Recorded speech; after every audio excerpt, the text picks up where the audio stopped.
সংখ্যাগুলো তুলনা করো। তাহলে একটা কত আছে 11,199, এখানে 2000 আছে।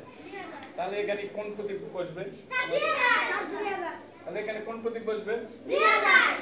2000 বসবে। কুমিরের হাত কোন দিকে আসবে? হ্যাঁ, এটা কোন দিকে আসবে? এটা বাম দিকে। বাম দিকে। এটা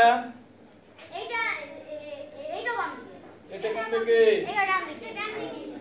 আর যখন বড় থেকে ছোট আমরা এবং ছোট থেকে বড় ক্রমে সাজাবো, তখন আমরা কি করব? একটা দুইটা করে উত্তর হবে না, বড় থেকে একবার সাজা দেব হিসাব করে করে, আরেকবার ছোট থেকে সাজা দেব।